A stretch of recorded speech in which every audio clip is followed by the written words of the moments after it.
ലൈവിൽ ജാസ്മിന് ഗബ്രിയും ഇരുന്ന് സംസാരിക്കാണ്. അവിടെ ഇരുന്നല്ല, കിടന്ന് സംസാരിക്കാണ്. ജാസ്മിൻ ഭയങ്കര സെന്റിയായിട്ട് വിഷമിച്ച് അവിടെ കിടക്കാണ്. ആ സമയത്ത് ഗബ്രി വന്ന് ജാസ്മിനെ സമാധാനിപ്പിക്കുന്നുണ്ട്. പറയുന്നത് ഇതാണ്: നമ്മുടെ കോംബോ എന്ന് പറയുന്നത് പ്രേക്ഷകർ ഏറ്റെടുത്തു കഴിഞ്ഞിരിക്കുന്നു. ഈ വീട്ടിലുള്ളവർ മാത്രമാണ് ഏറ്റെടുക്കാത്തത്.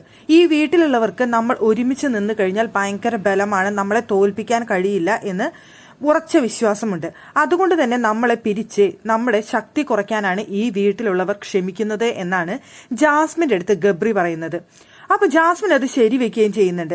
ലാലേട്ടൻ വന്ന വീക്കെൻഡ് എപ്പിസോഡിൽ ഇവരുടെ കോംബോയെ കുറിച്ച്, അല്ലെങ്കിൽ ഇവർ ഒരുമിച്ച് നിൽക്കുന്നതിനെ കുറിച്ച് ലാലേട്ടൻ ഓരോരുത്തരുടെ അടുത്തും അഭിപ്രായങ്ങൾ ചോദിച്ചിട്ടുണ്ട്.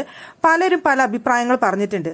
നമുക്ക് എല്ലാം തന്നെ നമുക്ക് കാണിച്ചിട്ടില്ല എന്നാണ് എനിക്ക് തോന്നുന്നത്. ഇന്ന് ലൈവ് കണ്ടവർക്ക് മനസ്സിലാവും. പലരും പറഞ്ഞത് ഇവർക്ക് ഹേർട്ട് ചെയ്തിട്ടുണ്ട്, പലരും പലതും പറഞ്ഞിട്ടുണ്ട് എന്നാണ് എനിക്ക് ലൈവ് കണ്ടപ്പോൾ മനസ്സിലായിട്ടുള്ളത്. എന്ന് വെച്ച് കഴിഞ്ഞാൽ പലതും നമുക്കറിയാം, എപ്പിസോഡ് മുഴുവനായിട്ട് അവർ പലപ്പോഴും കാണിക്കാറില്ല. ചില കാര്യങ്ങൾ കട്ട് ചെയ്ത് കളയാറുണ്ട് ബിഗ് ബോസ് ടീം തന്നെ. അങ്ങനെ കുറച്ച് ഭാഗങ്ങൾ കട്ട് ചെയ്ത് കളഞ്ഞിട്ടുണ്ടെന്നാണ് എനിക്ക് തോന്നിയത്. അപ്പോൾ എല്ലാവരും പലതും പറഞ്ഞതുകൊണ്ട് തന്നെ ഇവരെ എല്ലാ കുറ്റങ്ങളും ഈ പറഞ്ഞവരുടെ തലയിലേക്കാണ് ഇടുന്നത്. ജാസ്മിൻ ആണെങ്കിലും ഗബ്രി ആണെങ്കിലും ഇവരുടെ ഭാഗത്താണ് ഫുൾ ന്യായം. നമ്മുടെ ഈ ഫ്രണ്ട്ഷിപ്പ് നമുക്ക് മനസ്സിലാവുന്നുണ്ട്, ഇപ്പോൾ പുറത്ത് പ്രേക്ഷകർക്കും അത് മനസ്സിലാവുന്നുണ്ട് എന്ന് തന്നെയാണ് വിചാരിക്കുന്നത്. പ്രേക്ഷകർ ഏറ്റെടുത്ത് കഴിഞ്ഞിട്ടുണ്ട്. പക്ഷേ ഈ വീട്ടിലുള്ളവർക്ക് മാത്രമാണ് നമ്മളെ അംഗീകരിക്കാൻ ബുദ്ധിമുട്ട് എന്നാണ് ഗബ്രി ജാസ്മിന്റെ അടുത്ത് പറയുന്നത്. ജാസ്മിനും തിരിച്ച് എന്ന് പറയുന്നുണ്ട്. അതുപോലെ തന്നെ ഗബ്രി പറയുന്നുണ്ട്, ഇനിയൊരു നോമിനേഷൻ വന്നു കഴിഞ്ഞാൽ നമ്മൾ രണ്ടുപേരും നോമിനേഷനിൽ നിന്ന് കഴിഞ്ഞാൽ നമ്മൾ രണ്ടുപേരും സേവ് ആവുകയാണെങ്കിൽ ഉറപ്പിച്ചോളൂ, പ്രേക്ഷകർ നമ്മളെ ഏറ്റെടുത്ത് കഴിഞ്ഞു എന്ന്.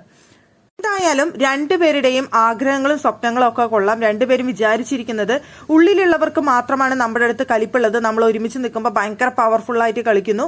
ആ കളി കണ്ടിട്ട് ഇവർക്കെല്ലാവർക്കും അസൂയായിട്ടാണ് നമ്മളെക്കുറിച്ച് കുറ്റം പറയുകയും മോശം പറയുകയും ചെയ്യുന്നത്. പക്ഷെ പുറത്തുള്ളവർക്ക് ഒരു വിഭാഗം നമ്മളെ കുറ്റപ്പെടുത്തിയാൽ പോലും ബാക്കി ഒരു വിഭാഗം നമ്മൾക്ക് നല്ല സപ്പോർട്ട് തരുന്നുണ്ട്. അതുകൊണ്ട് തന്നെ നമുക്ക് യാതൊരു വിഷമിക്കേണ്ട, നമ്മളെ മനസ്സിലാക്കുന്നവർ പുറത്തുണ്ട് എന്നാണ് ജാസ്മിനും ഗബ്രിയും പറയുന്നത്. പക്ഷേ പുറത്തുള്ളവരിൽ എനിക്ക് തോന്നുന്നു 99% ജാസ്മിനും ഗബ്രിയുടെയും വെറും നാടകമാണെന്നും ഇവരുടെ ഈ കോപ്രായങ്ങൾ കാണാൻ താല്പര്യമില്ല എന്ന് പറയുന്നവരുമാണ്. വളരെ ഒരു 1% മാത്രമായിരിക്കാം ജാസ്മിനും ഗബ്രിക്കും സപ്പോർട്ട് നൽകുന്നത്. അതെനിക്ക് തോന്നുന്നു സപ്പോർട്ട് നൽകുന്ന മറ്റൊന്നും കൊണ്ടല്ല, ഒരു സിമ്പതിയുടെ പുറത്തായിരിക്കും.